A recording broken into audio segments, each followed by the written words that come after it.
सभी लोगों को नमस्कार। मैं धीरेन्द्र प्रताप, गोरखपुर उत्तर प्रदेश से। मोदी जी देश बेच रहे हैं और उनके चेले चपाटे शहर बेच रहे हैं। ये गोरखपुर है, योगी आदित्यनाथ मुख्यमंत्री हैं यहाँ के और इसी शहर से बिलोंग करते हैं। यही गोरखनाथ का मठ है और गोरखपुर के बारे में बहुत बड़ा बड़ा भौकाल है। गोरखपुर ये है, गोरखपुर वो है। अभी मोदी जी की जब पहली सरकार आई थी तो इसको स्मार्ट सिटी बनाने की बात हो रही थी, लेकिन इस गोरखपुर में एक भी सरकारी ग्राउंड नहीं बचा है जो 10-12 एकड़ का हो। खेल का मैदान एक भी नहीं बचा है। रीजनल स्टेडियम को छोड़ दिया जाए और रेलवे का जो स्टेडियम, निजी स्टेडियम, उसको छोड़ दिया जाए तो शहर के बीच में सार्वजनिक स्थल बचा ही नहीं है। आज जो सार्वजनिक स्थल बचा है, जिस ग्राउंड पर मैं खड़ा हूँ, इसको कहते हैं कचहरी क्लब। ये बात मैं आपको क्यों बता रहा हूँ, क्योंकि ये पूरे देश के हर शहर में चल रहा है। देश के सब कोने कोने में जितने उद्योगपति हैं, अमीर हैं, उनको लाभ पहुंचाने के लिए जो सरकारी संपत्तियां हैं, जो निजी, उनको निजी हाथों में दिया जा रहा है। अब देखिए, उदाहरण के तौर पर आप इस कचहरी क्लब को देख सकते हैं। ये कचहरी क्लब का ग्राउंड है, शहर के बीच बसा हुआ एकमात्र ग्राउंड है जो बचा हुआ, और इसके अलावा कोई ग्राउंड नहीं है शहर में। यहाँ पर सांस्कृतिक कार्यक्रम होते हैं, स्पोर्ट्स इवेंट होते हैं। ये खिलाड़ी हैं जो यहाँ पर जिम्नास्टिक और कराटे और तमाम तरह के खेलों में हिस्सा लेते हैं। वहाँ उनके प्रशिक्षक बैठे हुए हैं। दूसरा, यहाँ पर जो कल्चरल एक्टिविटीज़ होती है, जो भी जैसे खादी ग्रामोद्योग का प्रदर्शन होता है, एनडीआरएफ जब कोई यहाँ पर प्रदर्शन करती है, उसको देखने के लिए लोग आते हैं। इसके अलावा जब भूकंप आया था तो लोग इसी ग्राउंड में आकर के शरण लिए थे, इस शहर के लोग। तो अब इस ग्राउंड में किया क्या जा रहा है, इस ग्राउंड के बाहर एक होटल है और बगल में दवा की मंडी है। ये होटल और इस दवा की मंडी और यहाँ पर पेट्रोल पंप है। इनमें किसी के पास पार्किंग की व्यवस्था नहीं है। अब जब पार्किंग की व्यवस्था नहीं है तो इस शहर के जितने समाज सेवी हैं वो समय समय पर ये मांग उठाते रहते हैं कि बिना पार्किंग की सुविधा के जीडीए या जिला प्रशासन एक होटल को कैसे चलने दे रहा है।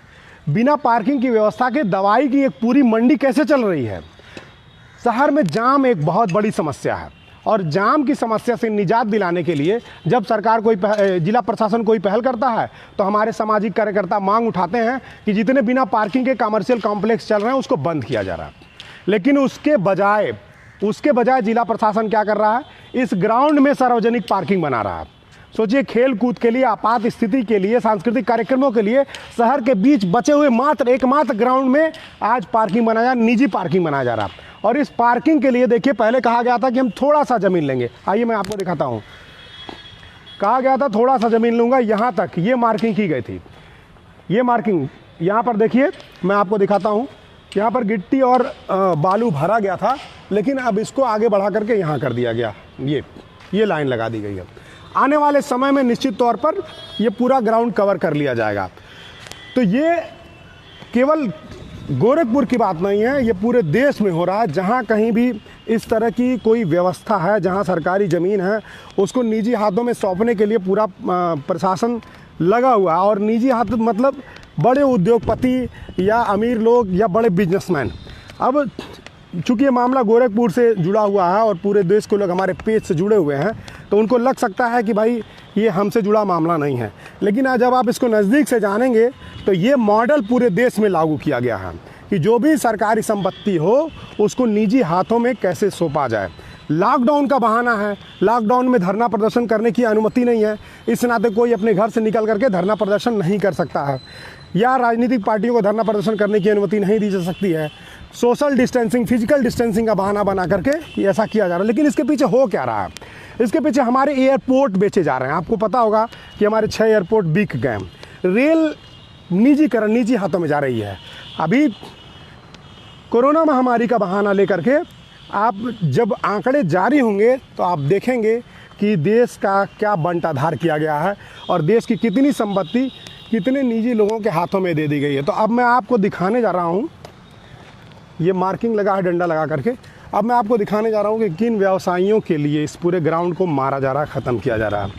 हमारे साथ सारे स्पोर्ट्समैन बने हुए हैं जो यहाँ पे खेल कूद करते हैं। वो लोग इस बात से आहत हैं कि केवल चंद लोगों की कारें खड़ी करने के लिए इस पूरे ग्राउंड को ख़त्म किया जा रहा है। ये देखिए, ये है पतंजलि स्टोर। अब ये इतना बड़ा स्टोर है, बहुत लंबा है, पीछे तक अंदर गहराई तक धंसा हुआ है, लेकिन इस पतंजलि स्टोर में पार्किंग की कोई व्यवस्था नहीं है। ये शहर के बीचों बीच स्थित है और हमारा जीडीए कहता है कि बिना पार्किंग के आप इस तरह का व्यवसायी प्रतिष्ठान नहीं चला सकते, लेकिन ये बिना पार्किंग के खड़ा चल रहा है। यहाँ पर पार्किंग की कोई व्यवस्था नहीं। दूसरे, इसी के बगल में दवा की मंडी है। ये पूरा दवा का इसके पीछे मंडी है। ये पतंजलि स्टोर दवाई का, आप जानते हैं कि रामदेव जी भले उनके सैंपल्स फेल हो जा रहे हैं, लेकिन उनकी दवाइयाँ दनादन बिक रही हैं। ये खुद अपना इलाज जो है एम्स में कराते हैं और लोगों को बोलते हैं पतंजलि पतंजलि। तो ये पार्किंग के लिए देखिए, पहले ये जो ये पूरा जो कॉम्प्लेक्स है, इस कॉम्प्लेक्स का अंदर तक ये जो 20 फीट का हिस्सा था, यहाँ तक ये पिलर था और ये बरामदा था लोगों के आने जाने के लिए, लेकिन अब इसको पैक करके पूरा कवर करके दुकान बना दिया गया। पार्किंग की यहाँ पर कोई व्यवस्था नहीं है। ठीक। दूसरा, आप देखिए सड़क, देखिए आप देखिए सड़क को देख करके अंदाज़ा लगाइए।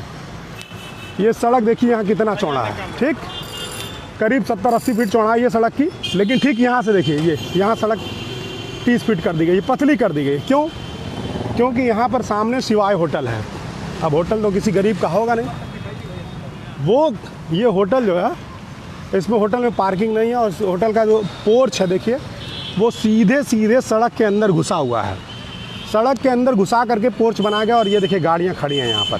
ठीक है, गाड़ी पे लिखा भारत सरकार। तो ये गाड़ियाँ यहाँ पर खड़ी हैं, बिना पार्किंग के ये होटल चल रहा है। और इसके बाद अब मैं आपको दिखा रहा हूँ, ये मुख्यमंत्री के शहर गोरखपुर का हाल है। ठीक है, तो पोर्च आपने देख ही लिया। ये पेट्रोल पंप चल रहा है। अब सोचिए, ये पूरा चौराहा है, यहाँ पेट्रोल पंप पर अगर ये मोटरसाइकिलें खड़ी हैं और यहाँ आकर के 4-5 कारें लाइन में लग जाएं तो इस चौराहे पर जाम नहीं लगेगा। ये देखिए पूरा एरिया छोड़ दिया गया है और शिवा होटल के लिए, सड़क को पतला कर दिया गया। ये पेट्रोल पंप चल रहा है। ठीक है, बीचों बीच, शहर के बीचों बीच, जो किसी भी मानक में, किसी भी अपने मानक को फुलफिल नहीं करता है और किसी प्रकार से यहाँ पर लगने के योग्य नहीं, लेकिन ये पेट्रोल पंप यहाँ पर लगाया गया है। ठीक है, हाँ, तो अब ये पार्किंग है। तो इनको, केवल इन लोगों को लाभ पहुंचाने के लिए इनकी गाड़ियां खड़ी हो सके वहां पर, बड़े बड़े लोगों की को गाड़ियां, देखिए ये सड़क पर गाड़ियां खड़ी कर रहे हैं ना, तो ये गाड़ियां सड़क पर ना खड़ी हों, इसके लिए इस पूरे खेल के मैदान को, सांस्कृतिक मैदान को, जो शहर के बीच में बचा हुआ एकमात्र अकेला मैदान है, शहर के बीच में और कोई मैदान नहीं। आपको मैं बता दूं, इसके पहले तमकुही का मैदान था, यहाँ पर ख़त्म कर दिया गया, नॉर्मल ग्राउंड को ख़त्म कर दिया गया। अब इस मैदान पर सबकी नज़र गड़ी हुई है।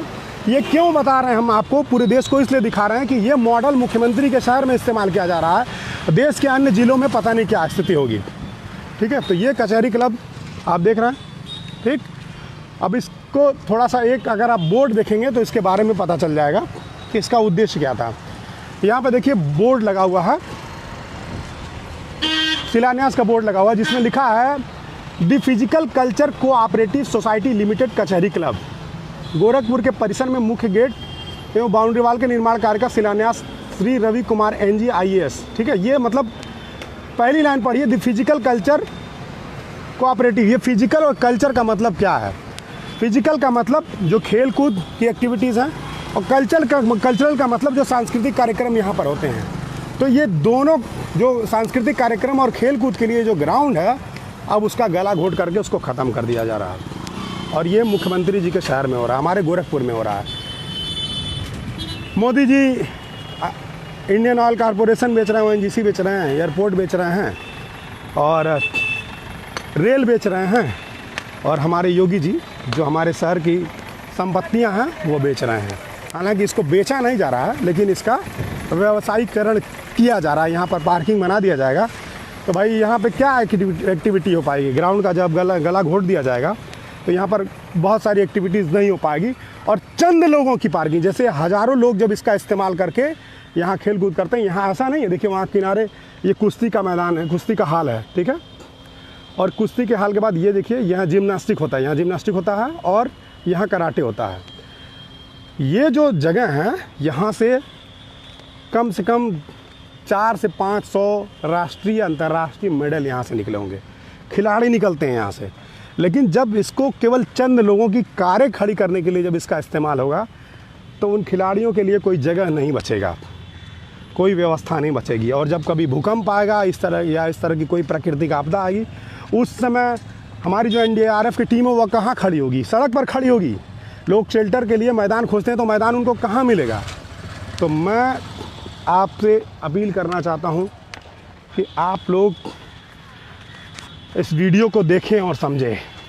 आज हम लोग प्लान बनाएंगे और कल से हम लोग इस सड़क पर उतरेंगे, इस ग्राउंड को बचाने के लिए लॉकडाउन तोड़ेंगे, सड़क पर उतरेंगे और सरकार को मजबूर करेंगे कि इस ग्राउंड को बचाया जाए। लेकिन आप भी अपनी आँख खोले रहिए। आप सभी लोग से अनुरोध है कि अपनी आँख खोले रहिए और अपने आसपास नज़र दौड़ाते रहिए कि आपकी कौन सी संपत्ति को सार्वजनिक किया जा रहा है, ऐसा कौन सी सार्वजनिक संपत्ति को निजी हाथों में देने की कोशिश की जा रही है, कहाँ पर सरकारी संपत्तियों को बेचा जा रहा है। इस पर आप आवाज़ उठाते रहिए। अगर आप ऐसा नहीं करेंगे तो आने वाली नस्लें आपसे सवाल पूछेंगी कि जब देश की सभी सरकारी संपत्ति का मतलब सार्वजनिक संपत्तियां निजी हाथों में दी जा रही थी, तो आप क्या कर रहे थे? तो उस समय आप जवाब दे पाए कि भले वो तानाशाही सरकार थी, भले लोगों को जेल में डाल दिया जाता था, लेकिन हमने आवाज़ उठाई थी।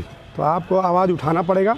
और अगर आप आवाज़ नहीं उठाते हैं तो जो हमारे लाखों रणबांकुरों ने अपनी जवानी में इस देश को आज़ाद कराने के लिए अपने प्राणों की आहुति दी थी, उन सब का बलिदान बेकार हो जाएगा।